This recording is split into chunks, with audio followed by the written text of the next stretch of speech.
Baik, selamat malam. Saya Saldi Yelubalu, kelas Teknik Sipil C semester 4, ingin mempresentasikan hasil laporan pengujian tanah 2 sebagai berikut. Yang pertama, bab 1 pendahuluan. Latar belakang. Tanah merupakan dasar dari suatu struktur atau konstruksi, baik itu konstruksi bangunan, gedung, konstruksi jalan maupun konstruksi yang lainnya. Yang berikut tujuan. Tujuan dari praktikum pengujian tanah 2 ini yaitu melakukan uji kepadatan tanah dengan metode kerucut, pasir, melakukan pengujian data alat DCP, melakukan pengujian kekuatan tanah dengan alat geser langsung, menentukan harga berat isi kering maksimum dan kadar air. Berikut bab 2 pembahasan. Bab 1 pengujian dinamik kon penetrometer DCP. Dasar teori. Pengujian ini dimaksudkan untuk menentukan nilai CWR tanah dasar. Pengujian ini akan memberikan data kekuatan tanah sampai kedalaman kurang lebih 70 cm di bawah permukaan lapisan tanah yang ada atau permukaan tanah dasar. Tujuan menentukan harga CWR lapangan dan dynamic con penetrometer DCP. Peralatan. Pertama, satu set alat DCP yang terdiri dari pemegang, penumbuk atau hammer 8-10 kg, tinggi jatuh 46 cm, stang penumbuk, stang pengantar, kepala penumbuk, stang penetrasi, mister penetrasi berskala 1-100 cm, mur pengatur skala mister, konus bersudut 60 derajat atau 30 derajat dengan diameter tengah 2 cm, linggis, dan satu set kunci. Berikut langkah kerja. Pilih titik yang ditentukan, letakkan penetrometer yang telah dirakit di atas permukaan tanah yang akan diperiksa. Letakkan alat tersebut sedemikian rupa sehingga berada dalam posisi vertikal. Baca posisi awal, penunjukan mister ukur dan satuan milimeter yang terdekat. Penunjukan ini tidak perlu tepat pada angka 0 karena nilai ini akan diperhitungkan pada nilai penetrasi. Angka palu penumbuk sampai menyentuh pemegang, lalu lepaskan sehingga menumbuk landasan penumbukannya. Tumbukan ini menyebabkan konus menembus tanah satu lapisan di bawahnya. Baca dan catat jumlah pukulan dan jumlah penetrasinya. Pengujian ini dihentikan apabila jumlah minimum kedalaman 70 cm atau jumlah tumbukan maksimum 40 kali. Cabut peralatan. Berikut adalah data dari hasil pengujian DCP. Berikut job 2, pengujian pemadatan Proctor. Dasar teori. Prinsip yang harus dilakukan adalah tingkat pemadatan tanah diukur dari berat volume kering tanah yang dipadatkan. Bila air ditambahkan kepada suatu tanah yang sedang dipadatkan, maka air tersebut akan berfungsi sebagai unsur pembasah atau pelumas pada partikel-partikel tanah. Karena adanya air, partikel-partikel tanah tersebut lebih mudah bergerak dan bergeser satu sama lain dan kedudukan yang lebih rapat atau padat. Dengan demikian, berat volume kering dari tanah akan naik bila kadar air dalam tanah pada saat dipadatkan meningkat. Yang berikut adalah tujuan. Pemeriksaan tanah dimaksudkan untuk menentukan hubungan antara kadar air dan kepadatan tanah dengan menggunakan alat penumbuk berat 2,5 kg, tinggi jatuh 30 cm untuk pemadatan standar, dan penumbuk berat 4,54 kg, tinggi jatuh 45,7 cm untuk pemadatan berat. Modified Proctor. Yang berikut peralatan. Silinder cetakan diameter 152 mm, kapasitas 0,0 0,2124 kurang lebih 0,0002 meter kubik dengan diameter dalam 152,4 kurang lebih 0,609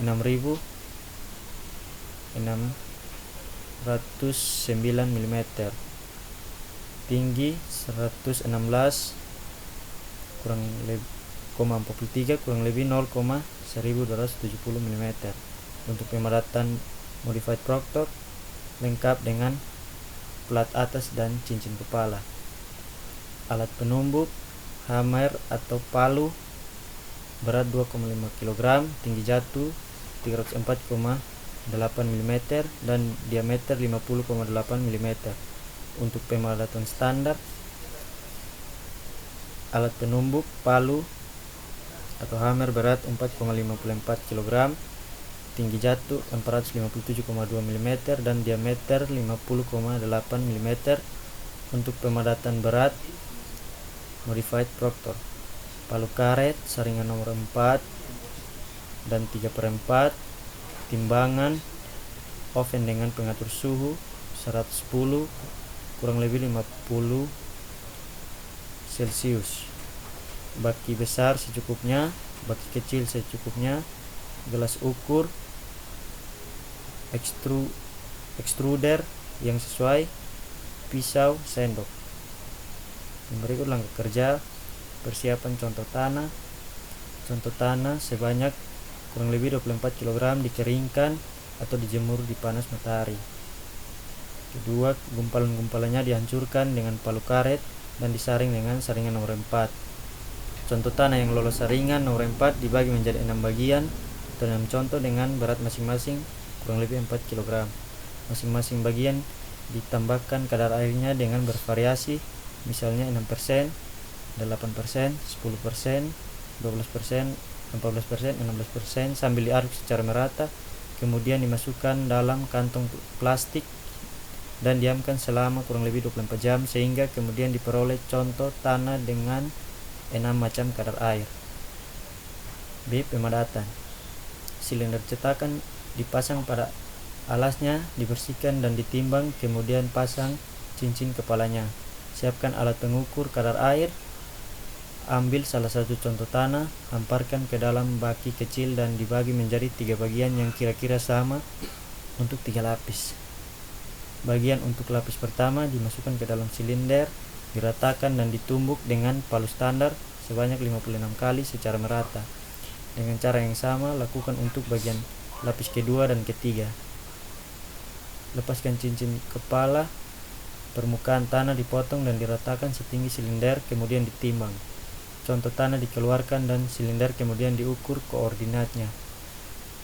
Pemadatan dilanjutkan dengan contoh-contoh berikutnya. Kedua sampai keempat dengan cara yang sama. Hitung berat isi, kemudian diplot pada grafik pemadatan tanah dengan sebagai ordinat dan kadar air sebagai absis. Berikut perhitungan kadar air. Hasil perhitungan datanya sebagai berikut. Berikut job 3, pengujian CBR laboratorium. Dasar teori, CBR laboratorium California Bearing Ratio adalah percobaan daya dukung tanah yang dikembangkan oleh California State Highway Department. Prinsip pengujian ini adalah pengujian penetrasi dengan menunjukkan benda ke dalam benda uji. Dengan cara ini dinilai kekuatan tanah dasar atau bahan lain yang dipergunakan untuk membuat perkerasan. Tujuan pengujian CBR di laboratorium ini, tujuan untuk menentukan harga CBR tanah dan campuran tanah agregat yang dipadatkan di laboratorium pada kadar air tertentu. CBR perbandingan antara beban penetrasi suatu bahan terhadap beban standar dengan kedalaman dan kecepatan penetrasi yang sama. Berikut peralatan: satu set mesin CBR yang terdiri dari kerangka beban, piston standar, proving ring, dial, silinder cetakan, contoh yang sesuai, palu standar, timbangan dengan ketelitian, saringan nomor 4, palu karet, bak yang sesuai, sendok tanah, stopwatch, keping beban, alat pengukur kadar air. Yang berikut langkah kerja. A. Persiapan contoh tanah. Contoh tanah yang telah diketahui harga kadar air optimumnya, dikeringkan atau dijemur di terik matahari. Bongkahan-bongkahan tanah dihancurkan dengan palu karet, kemudian disaring dengan saringan nomor 4. Contoh yang lolos saringan nomor 4 dibuat 3 bagian masing-masing, beratnya kurang lebih 4,5 kg untuk 3 contoh. Kemudian ditambahkan kadar airnya, dibuat hingga kadar airnya sama dengan OMC, diaduk dengan merata dan diamkan selama 24 jam. Contoh tanah dipadatkan di dalam silinder cetakan dengan menggunakan palu standar sesuai dengan tes pemadatan tanah dengan jumlah tumbukan 10, 25, 56 setiap lapis. Kemudian bagian atas permukaan silinder diratakan. Berikut salah satu contoh langsung dilakukan CBR test tanpa direndam. B. Pengujian. Pertama, pasang proofing ring dan piston dalam rangka beban. Berikut tempatkan contoh tanah di atas dongkrak dari rangka beban.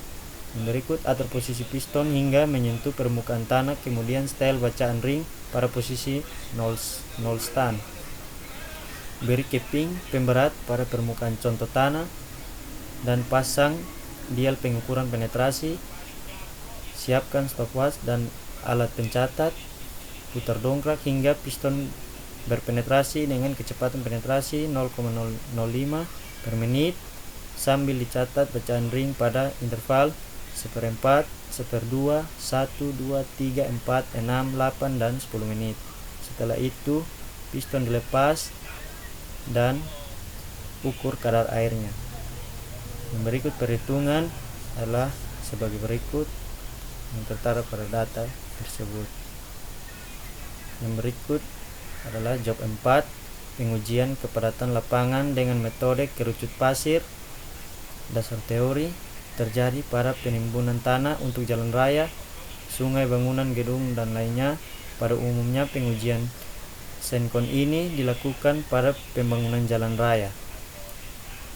Tujuan menentukan harga isi kering di lapangan, memeriksa derajat kepadatan tanah. Percobaan ini dilakukan sesaat setelah dipadatkan, seperti badan jalan dan sebagainya. Derajat kepadatan tersebut adalah perbandingan antara berat isi kering lapangan dengan berat isi kering laboratorium. Yang berikut peralatan yang digunakan.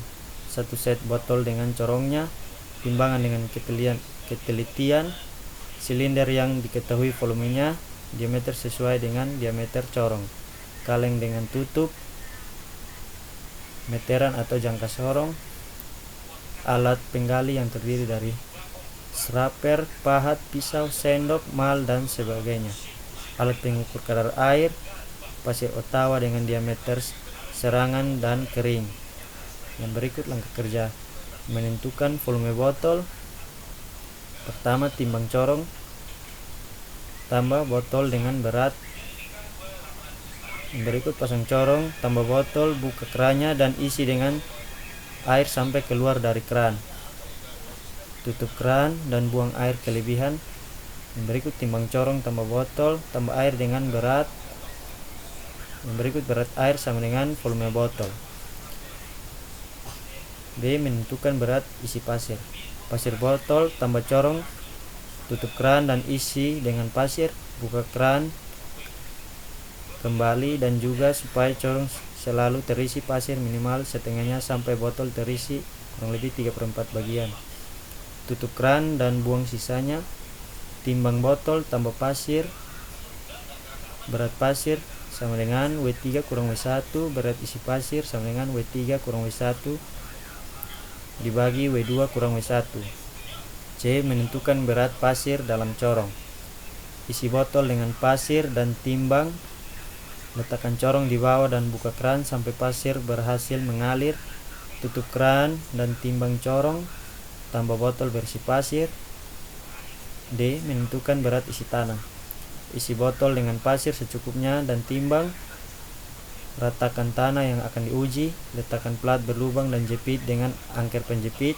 Besar lubang kurang lebih 10 cm dalam, tidak melebihi 1 hamparan padat. Masukkan seluruh tanah galian dalam kantong plastik yang telah diketahui beratnya, kemudian timbang. Letakkan botol di atas pelat berlubang dengan corong di bawah buku kran sehingga pasir mengalir memenuhi lubang dalam corong sampai pasir berhenti mengalir. Tutup kran dan timbang sisa pasir dalam botol. Menentukan kadar air di lapangan dan derajat kepadatan di lapangan. Berikut perhitungan sebagai berikut yang tertera pada data tersebut.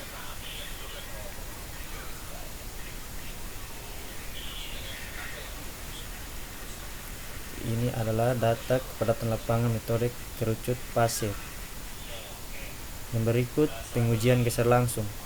Dasar teori, keruntuhan geser dalam tanah adalah akibat gerak relatif antara butirnya, bukan karena butirnya hancur. Oleh karena itu, kekuatan tanah bergantung kepada gaya-gaya bekerja antara butirnya. Kekuatan geser tanah dapat dianggap terdiri dari dua bagian. Bagian yang bersifat kohesi yang bergantung kepada jenis tanah dan kepadatan butirnya. Bagian yang mempunyai sifat gesekan yang sebanding dengan tegangan efektif yang bekerja pada bidang geser. Yang berikut tujuan untuk menentukan kekuatan terhadap gaya horizontal dengan cara menentukan harga kohesi dari sudut geser dalam dari sudut contoh tanah pada bidang geser tertentu. Berikut peralatan alat geser langsung yang terdiri dari stang penekan dan pemberi beban, alat penggeser lengkap dengan cincin penguji dan 2 buah arloji geser. Cincin pemeriksaan yang terbagi 2 dengan penguncinya terletak dalam kotak, 2 buah batu pori, alat pengeluaran contoh tanah dan pisau pemotong, cincin pencetak benda uji, timbangan dengan ketelitian 0,01 gram, stopwatch. Berikut langkah kerja. Timbang benda uji. Masukkan benda uji ke dalam cincin pemeriksaan yang telah terkunci menjadi dan pasangan batu pori pada bagian atas dan bawah benda uji. Stang penekan dipasang untuk memberi beban normal pada benda uji. Diatur sehingga beban yang diterima oleh benda uji sama dengan beban yang diberikan pada stang tersebut. Penggeseran benda uji dipasang pada arah mendatar untuk memberikan beban mendatar pada bagian atas sehingga cincin pemeriksaan. Atur pembacaan arloji geser sehingga menunjukkan angka 0. Kemudian buka kunci cincin pemeriksaan. Berikan normal beban pertama sesuai dengan beban yang diperlukan. Setelah pembebanan pertama diberikan, isilah kotak cincin pemeriksaan dengan air sampai penuh di atas permukaan benda uji. Jagalah permukaan ini supaya tetap selama pengujian berlangsung. Diamkan benda uji sehingga konsolidasi selesai. Catat proses konsolidasi tersebut pada waktu-waktu tertentu sesuai dengan cara pemeriksaan konsolidasi. Sesudah konsolidasi selesai, hitung untuk menentukan kecepatan pergeseran konsolidasi. Pergeseran dapat ditentukan dengan membagi deformasi geser maksimum kira-kira 10% diameter atau panjang sisi asli benda uji. Lakukan pemeriksaan sehingga tekanan geser konstan dan bacalah arloji geser setiap 15 detik. Berikan beban normal yang pertama dan lakukan langkah-langkah 6, 7, dan 8. Berikan beban normal pada uji benda uji ketiga sebesar 3 kali beban normal pertama dan lakukan langkah-langkah 6, 7, dan 8. Berikut adalah data pemeriksaan geser langsung. Berikut bab 3 penutup. Kesimpulan yang dapat diambil dari praktek pengujian tanah 2 ini yaitu modul yang diberikan praktek dibaca dan dipelajari. Alat-alat yang ada di dalam lab digunakan dengan baik dan sesuai dengan kegunaannya masing-masing untuk memperoleh hasil yang sempurna. Ketelitian dan kesabaran yang harus diutamakan dalam pekerjaan. Saran: memperhatikan kesehatan dan keselamatan kerja. yaitu ketiga, dan menyiapkan alat dan bahan yang akan dipakai, dan memahami jenis praktek yang hendak dilakukan. Dan terakhir, ketelitian dalam praktek harus diutamakan. Ini adalah hasil dokumentasi dari praktek pengujian tanah 2. Sekian dan terima kasih. Selamat malam.